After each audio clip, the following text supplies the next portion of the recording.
Assalamualaikum warahmatullahi wabarakatuh. Waalaikumsalam warahmatullahi wabarakatuh. Ya, gimana nak kabarnya? Alhamdulillah baik. Alhamdulillah Alhamdulillah, baik. Bu. Ayo dibuka kameranya. Saya mau lihat kamu sudah siap belajar belum? Pakai seragam nggak? Nah, kan kelihatan cakepnya, Ganes, Erna. Bukunya udah disiapkan? Sofita, pimpin doanya. Marilah teman-teman sebelum melakukan pembelajaran kali ini kita berdoa bersama-sama. Berdoa mulai. Selamat pagi. Masih ingat di kelas seperti itu ya? Biasanya berdiri, selamat pagi Bu, gitu ya Ganes ya. Kemarin Meja terus. kenapa? Biasanya ketuk meja ya? Ya. Ada yang masih ingat kemarin belajar apa? Adin? Adina? Kemarin belajar apa Adina? Laju reaksi. Nah, laju reaksi. Siapa masih ingat laju reaksi itu apa? Pengurangan konsentrasi dari setiap satuan waktu produk tiap satuan waktu. Ya. Oke. Hari ini kita akan belajar tentang faktor-faktor yang mempengaruhi laju reaksi. Sudah dibuka ya LKPD-nya. Di situ ada teori tumbukan juga. Sudah, Bu. Sudah. Diskusinya di WA group 20 menit, oke. Oke anak-anak. Waktu diskusi selesai ya. Ayo kita konfirmasi. Nah, di situ ada teori tumbukan. Ada istilah energi aktivasi. Energi aktivasi itu energi minimum yang harus dimiliki oleh suatu reaktan untuk dapat bereaksi. Nah, reaksi kimia itu terjadi karena adanya tumbukan antar partikel-partikel yang bereaksi. Kan gambar nomor 1 dan 2. Terjadi reaksi kimia enggak? Enggak, Bu. Tidak. Karena itu ternyata keadaannya masih sama ya. NO masih NO dan O3 masih O3. Jadi belum terbentuk produk. Tumbukan nomor 1 dan 2 itu disebut tumbukan yang tidak efektif. Lalu apa yang dimaksud dengan tumbukan tidak efektif? Tumbukan yang tidak menghasilkan reaksi kimia. Ya, betul sekali Laila. Sekarang beralih ke nomor 3. Apakah terjadi reaksi kimia? Ya. Tumbukan nomor 3 itu kita sebut sebagai tumbukan efektif. Lalu apa yang dimaksud dengan tumbukan efektif? Tumbukan yang menghasilkan reaksi kimia. Betul sekali Adin. Saya belum paham tentang teori tumbukan.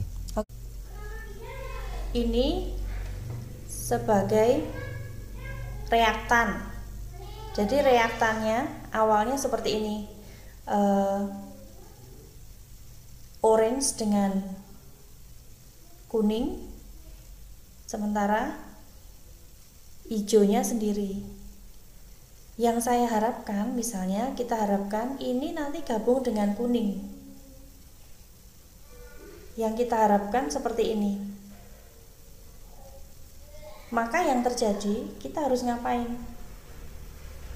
Berarti kan ini yang hijau harus kita arahkan kemana? Dia kan mintanya bergabung dengan kuning. Tapi kalau dia salah arah, dia nempelnya di oranye. Yo nggak jadi toh, nggak bereaksi kan Dek. Itu namanya salah orientasi. Untuk bisa nempel ke sini, apakah hanya ditempel aja? Ini kalau tak tempel tok kan dia akan lepas. Tapi tempel sekaligus tekan ya kan. Nah, begini. Ya enggak? Berarti pada saat menekan itu kan tangan saya mengeluarkan energi. Begitu juga dengan molekul-molekul. Dia kalau mau memutuskan ikatan lalu membentuk ikatan baru, berarti dia harus memutuskan dulu ikatan awal sehingga terbentuk produk baru. Walaupun sudah ditekan, tapi kalau nekannya pelan, tidak bisa juga. Berarti memang harus kuat. Kuatnya itu sekuat apa? Nah, ada parameternya. Parameternya adalah energi aktivasi yang masing-masing molekul itu sudah, masing-masing reaksi sudah ada sendiri energi aktivasinya, ya. Jadi harus mencapai energi minimal dulu untuk bereaksi. Kalau sudah memenuhi atau melampaui, baru terjadi reaksi. Di situ ada reaksi antara CaCO3. CaCO3 itu batu kapur itu loh, batu gamping ya. Dengan HCl menghasilkan CaCl2, H2O dan gas CO2. Percobaan nomor 1 dan nomor 2. Yang berbeda apanya, Nak? Besarnya konsentrasi HCl dan laju reaksinya. Gimana hubungannya? Kamu bandingkan, kalau HCl-nya tambah naik, laju reaksinya seperti apa? Makin besar. Iya, makin besar juga. Jadi kesimpulannya faktor apa yang mempengaruhi laju reaksi nomor 1 dan 2? Konsentrasi larutan HCl. Masih ingat ya konsep konsentrasi? Manakah yang HCl terlarutnya lebih banyak?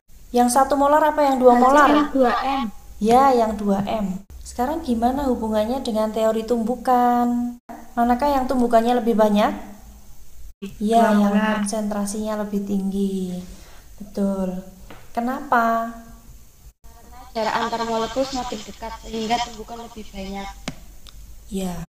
Apa yang berbeda dari data nomor 3 dan Ada CaCO3, serbuk, dan butiran.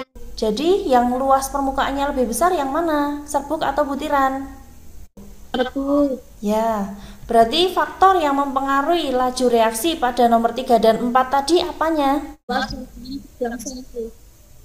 Ya. Berarti mana yang menunjukkan tumbukan lebih banyak, Nak? Yang serbuk. Yang serbuk kenapa? Karena luas permukaan bidang sentuhnya lebih banyak daripada CaCO3 butiran. Yang berbeda apanya? Suhunya. Oh, suhunya. Semakin tinggi suhu, semakin besar laju reaksinya. Kok bisa? Kita itu lagi kepanasan, mesti kita sibuk untuk kipas-kipas dan cari tempat yang sejuk. Sementara saat kita kedinginan, kita akan cenderung diam, gerakan kita pun akan terbatas. Sama juga dengan partikel, sama juga dengan molekul-molekul yang bereaksi. Kalau suhunya naik, maka energi kinetiknya juga ikut naik. Kalau energi kinetiknya naik, maka gerakannya juga semakin cepat ya.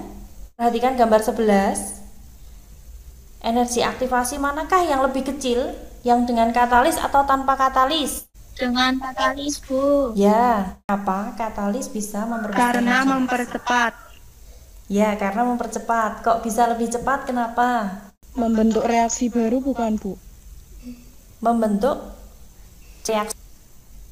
jalur reaksi yang berbeda, di mana EA-nya lebih landai. Nah, EA-nya lebih Iya, Bu, lebih landai kalau landai. di grafik. Artinya energi aktivasinya itu lebih rendah.